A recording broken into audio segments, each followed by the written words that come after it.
Wasabi wallet. Unfairly private.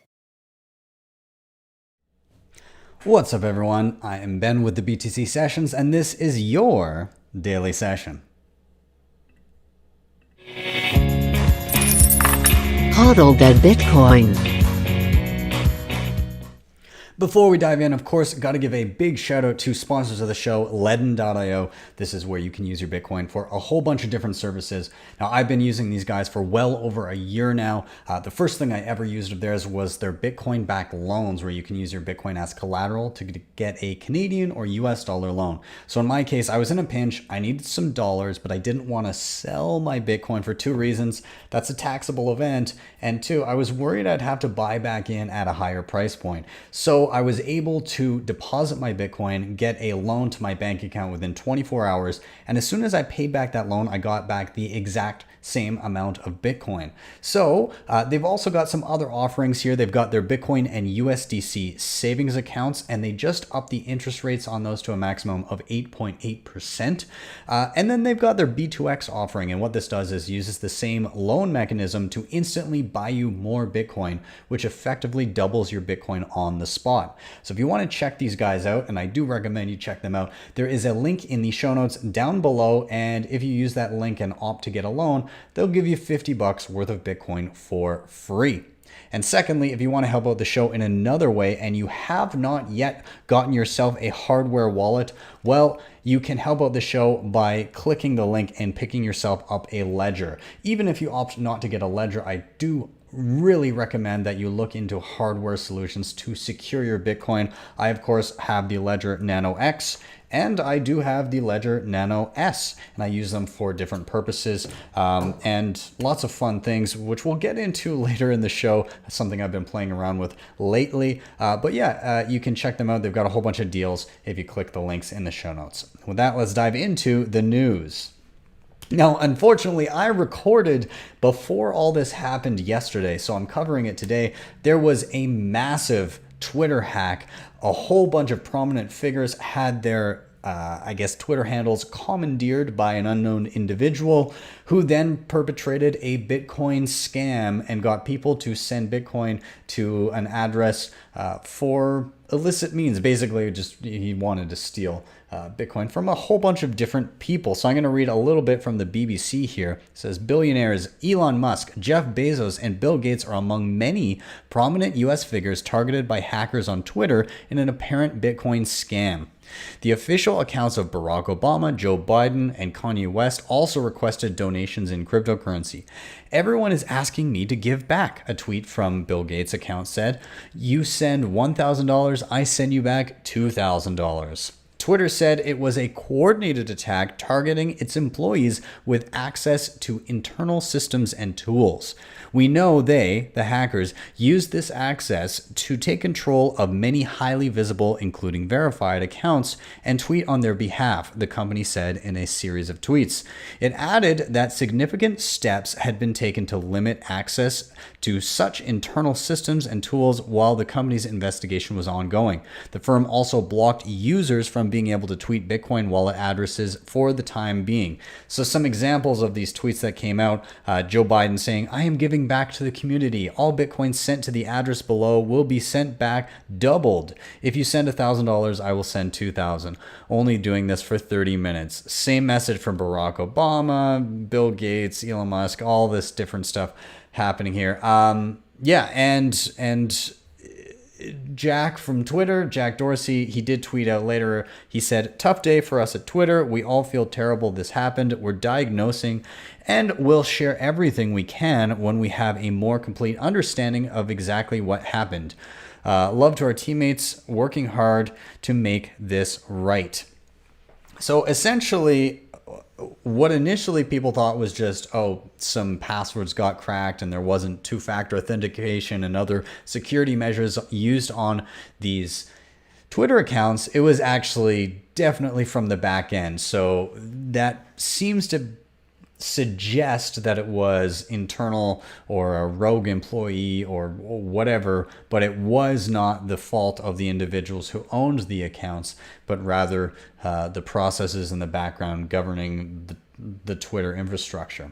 Now, with this came a load of bad takes, as always is when anything negative happens with Bitcoin. Let's note that when something illicit happens with dollars, you never see it denoted as a dollar scam or a US dollar scam or whatever, but you do hear Bitcoin scam in major headlines like this on the BBC. Anyways, one of the bad takes I wanted to note, this guy, Josh Barrow, I don't even know who he is, but apparently he has quite a few followers. He says, we wouldn't have to worry about this sort of thing if cryptocurrency was illegal. I'm not kidding. Crypto has no socially beneficial uses and quite a few socially harmful uses. Why is it allowed?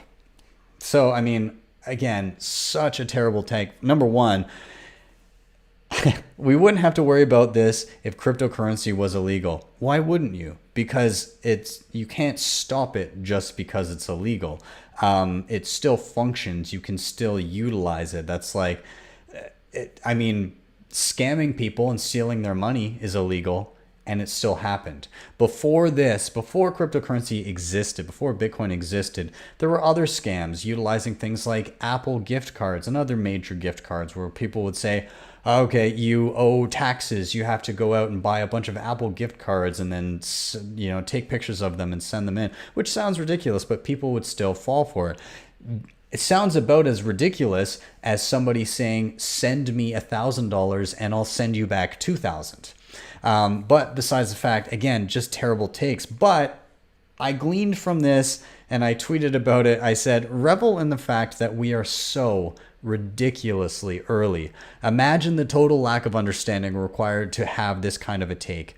This is how most normies or individuals that have not delved into Bitcoin whatsoever currently think. Again, just the separation from how any of this works is quite astounding. And again, in the plethora of bad takes that we got, of course, Peter Schiff had to come out of the woodwork for this one. His tweet, good God. It looks like all verified Twitter accounts have been hacked by someone running a hashtag Bitcoin scam. There we go again. For once, not being verified has its advantages. I wonder if this is a harbinger of Bitcoin itself being hacked. Better to play it safe and just buy gold.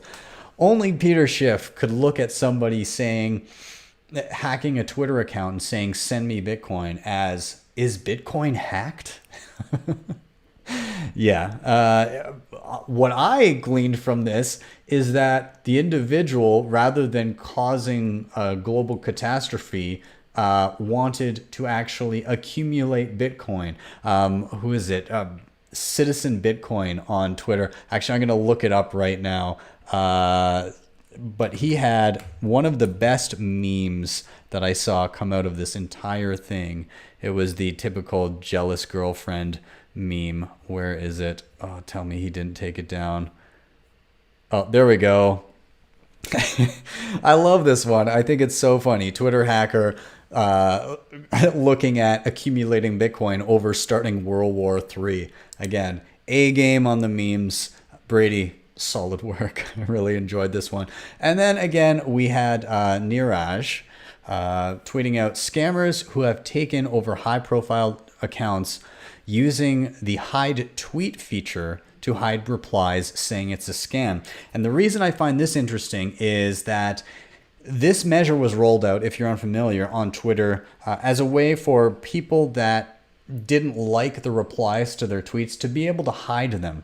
And so the scammers took advantage of this feature to be able to censor, and they actually censored the people that were trying to say, nobody do this, it's a scam. They were able to remove those replies, or at least hide them so nobody saw. And potentially this contributed to more people losing money because there were no warnings available. So it just kind of goes to show that when you allow for censorship, you can censor the bad or the abrasive things that come across Twitter, but you can also censor the people that may have something valuable to contribute.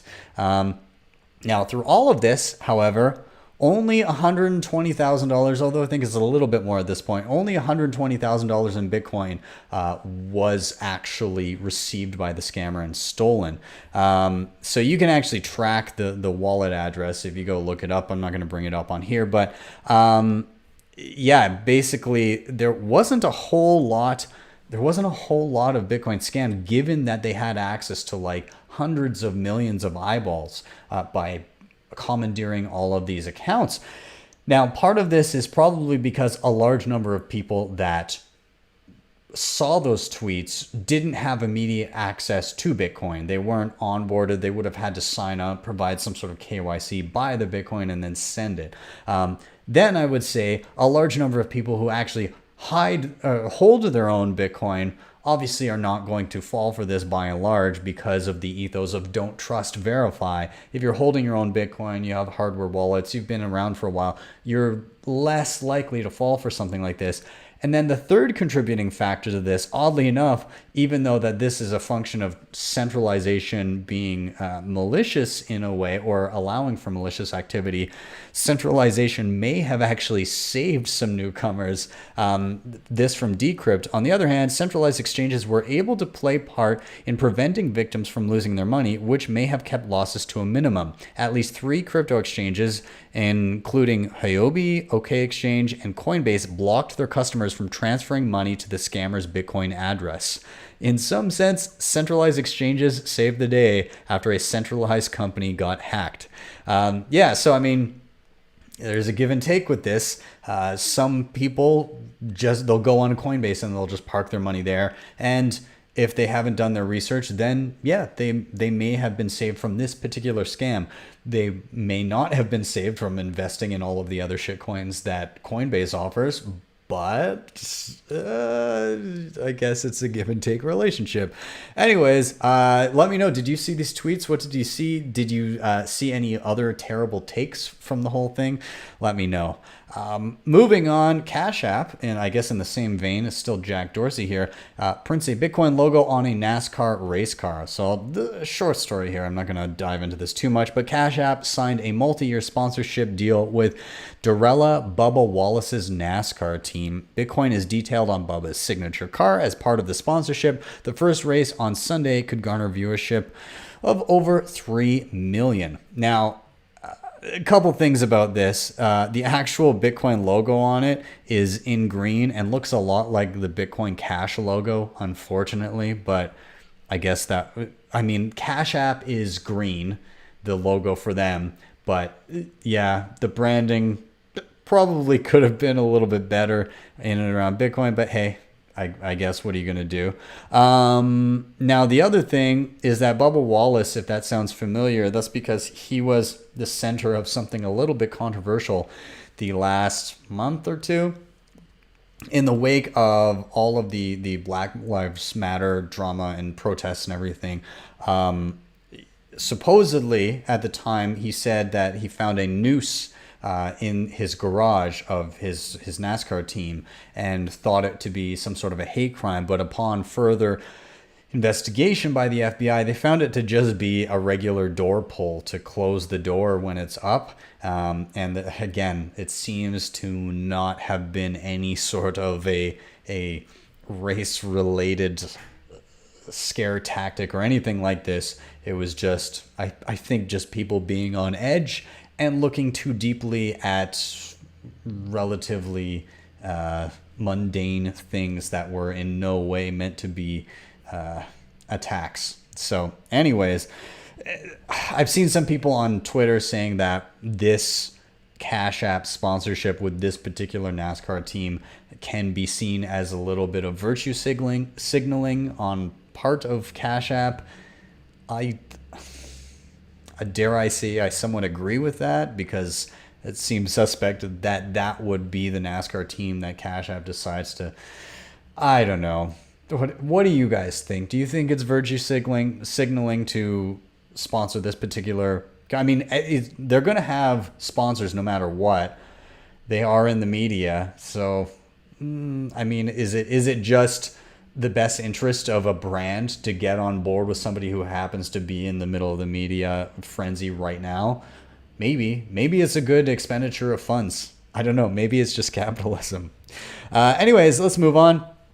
Yesterday, we were talking about PayPal and Wealthsimple adding Bitcoin. Well, Revolut, they previously allowed UK users and I believe people throughout Europe to buy and sell Bitcoin as well as Ethereum. Well, they're adding that functionality for US customers now. It is, however, well, I'll just read a little bit from the Decrypt article here. Revolut initially launched in the States back in March, but until today only offered fiat banking services. Now, customers in 49 states can purchase, store, and sell Bitcoin and Ethereum through the Revolut app. Cryptocurrency stored in the Revolut app currently can't be sent to external wallets, which means it is 100% custodial. You're gaining exposure to the price fluctuations, but you have no way of really verifying that the Bitcoin is actually there. You have no way of actually pulling the Bitcoin off of the app. This seems to be the case also with Wealthsimple, and it's also not insured. I don't know about Revolut here, but PayPal, we'll see if that's the case. I would not be surprised if that was the case initially, but yeah, we'll see. Anyways, I think overall it's a positive thing to get more eyeballs seeing Bitcoin. And if the customers demand it, then companies like this will allow you to eventually withdraw it to your own Bitcoin wallet. And I suspect that to be the case in a lot of this, because this stuff is going to have to work with worldwide infrastructure. And if Bitcoin becomes relatively ubiquitous around the world over the next, I don't know, couple of decades, well, instances like this where people are running maybe BTC Pay server as a merchant and they accept Bitcoin directly, if you have a Revolut account and you want to pay a merchant that's using BTC Pay, you can't do like a bank-to-bank transfer with Revolut with the exposure to Bitcoin. You need to spend actual Bitcoin. And so my guess is that these services that right now are custodial will allow actual Bitcoin transfers as well in the future. But hey, we'll see. Now, in more kind of mainstream financial news, Visa partner Zap, if you're unfamiliar, Zap, the Lightning Network wallet created by Jack Mallers, as well as Strike Lightning app, they raised $3.5 million to expand Bitcoin payments. So Zap is a relatively easy to use Lightning Network wallet where you can set up channels, everything like that. Whereas Strike is more of a consumer and merchant facing app where a merchant can be accepting Bitcoin, whereas somebody using the Strike app may not even realize that they're using Bitcoin. So the reason that this was invented in this instance is Jack Maller's parents are involved in the cannabis industry. And right now it's virtually impossible to get any form of banking in the US in that industry. So they're basically, even though it's legal, they're treated as criminals and have to deal heavily in cash, which incurs all other kinds of fees. You have to have security for cash. You have to have armored vehicles to transport it. Where do you hold that? Would you have security deposit box? It's crazy what you have to do, the hoops that you have to jump through. So with this, users are able to utilize Strike and instantly buy, send, and then convert back to dollars using Bitcoin Lightning Network as a payments rail. So I'm going to read a little bit from Forbes here.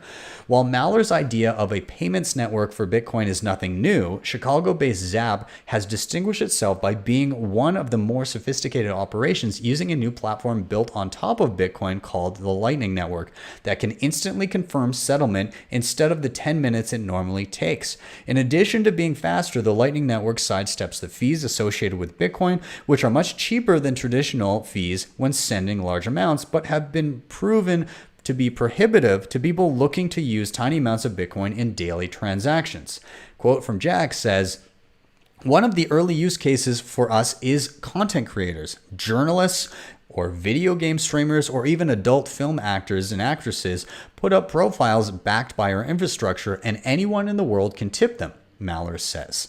By moving the transaction off-chain and reducing the fees associated with smaller transactions, Mallers believes he'll have an edge over a rising tide of more mature cryptocurrency startups, including cryptocurrency giant Coinbase, also working with Visa. Another quote, our users today don't even know we're using Bitcoin when they're using dollars. It's just kind of like we've melted it into the background. I think tens of millions of people will be using this stuff in the next few years, and that just takes a little bit of capital. So the amazing thing that I think we're seeing here with Strike and Zap, and I'm really hoping that these seed rounds will help them accomplish this, is we're seeing this kind of inversion of the technology. And what I mean is when the internet first started, it had to piggyback on the existing rails of the phone networks in order to send this data. And the phone networks were not built for this type of infrastructure. Eventually, the internet built up its own infrastructure to the point where it was so efficient that the phone networks flipped and started using the internet infrastructure in order to place phone calls and communications. I think we're going to start to see this with Bitcoin. Bitcoin has been by and large trying to piggyback on some of the traditional rails for transfers. So you buy Bitcoin, you want to send it around the world, and because it is still cheaper and quicker to use a Bitcoin transaction to get money around the world quickly, but then you have to convert that Bitcoin back to local currency. Well, what we're seeing now is Zap does exactly the opposite. It's actually utilizing Bitcoin to speed up the legacy financial system, and people don't even realize that they're using Bitcoin. They see dollars in this bank account going to this bank account, and it happens quickly in an instant, utilized through the Bitcoin Lightning Network. So it's kind of cool to see that inversion taking place in real time, and I think this is the first inkling of it. Now, the last couple things I wanted to touch on here, well, I guess kind of one thing in general, is you guys know that I'm a big fan of myNode. Those unfamiliar, it's basically a software stack that allows you to interact with Bitcoin on many different levels. On the main chain, using Lightning, using BTC Pay Server as a merchant, using privacy features, and a lot of different stuff here. And so I've been diving into a little bit of something called Specter and Caravan. So Specter is a kind of a front end for Bitcoin Core, which is the most utilized software for using Bitcoin wallets and confirming Bitcoin transactions. Basically running a full node, running a full copy of the Bitcoin blockchain, a full record of every transaction. So you're verifying everything yourself. Well, Specter allows you to import various wallets and create multi-signature. So what multi-signature does is it allows you to use a whole bunch of different devices. Let's say I want my Ledger Nano X, my Ledger Nano S, and my Cold Card, or Trezor. I don't have one in front of me, but besides the fact. Let's say I want to use all of those wallets and I want to combine them, and I want to require at least 2 of these 3 devices to approve a transaction. What I can do is when I set that up, I have an address that I can accept to without needing these. But if I want to send money out, let's say it's for long-term savings, and I'm worried about somebody, breaking into my home or whatever, what I can do is I can have each of these devices in different locations. So not in my home, but maybe one in my home and one in another person's home, and maybe one in a totally different city, however I want to do it. And what can be done is that I'll need to get access to at least 2 of the 3 of these to send that transaction. So what that does is it greatly increases my security. If somebody wants to break into my home and steal my Bitcoin, well, guess what? You're shit out of luck because you've got 1 of 3 keys and you need 2 of them. So unless you're going to cart me around or across the globe to go get those other keys, tough shit, you're not getting the Bitcoin. And I think that this is an excellent tool. It is still very early on with this kind of stuff as far as making it accessible to all. There are semi-custodial solutions where you'll have a company may hold a key for you. But this Specter one created by Crypto Advance is one where you can set it up all on your own. Now, I was playing with it a little bit via myNode. I ran into some issues, things not updating and uploading correctly. But the interface does look relatively easy to navigate if you're, I'd say, kind of like a mediocre Bitcoiner and have a general idea what you're doing. It's not bad. Now, in doing that, I also figured, hey, well, let's take a look at Caravan, which is also on the myNode software stack here. So you have Caravan down here. And this one was quite easy. I was surprised. It took me 2 seconds to set up a 2 of 2 because they don't support cold card yet, but Unchained, let's see that happen.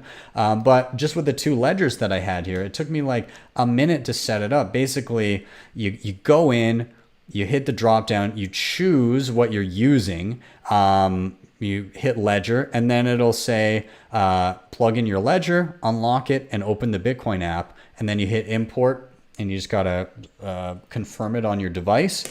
And then you do it again with another device and then another device, or depending what you're doing. Maybe I want 2 of 2, so I would only do 2 of here. I'd say 2 of 3 is better, because if you lose one, then you're not screwed.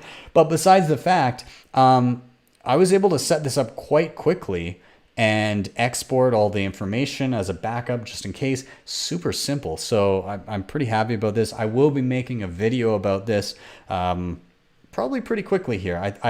There was some issues before with it, but myNode did an update and it seems to be working well now. So I will be doing that. And I'm quite excited about it. So I'll have that out to you as soon as humanly possible. With that, I'm going to wrap up, you guys. Thank you so much for watching and or listening. If you are here on YouTube, do hit like, subscribe, and share. Please do share. It's always great to get new people watching the show. Now, if you want to help out the show in another way, you can do a few things. You can hit up the sponsor or affiliate down below. That was LEDN, and that was the ledger. So if you go check out LEDN, you can get $50 for free. If you go check out Ledger, of course, you get that great security, and you would also be helping out the show. You can also find me on other platforms. I'm on Facebook, DLive, Twitch, all that stuff. And I'm audio only on the podcast. So if you prefer to listen and go, be sure to check me out there on Anchor. And then besides the fact, if you really loved what you saw, you can drop me a Bitcoin Lightning Network tip at my tippin.me page. That is tippin, tippin.me/@BTC sessions. And with that, I am out. Have yourselves a wonderful day, a wonderful evening, and I will see you next time for your daily session.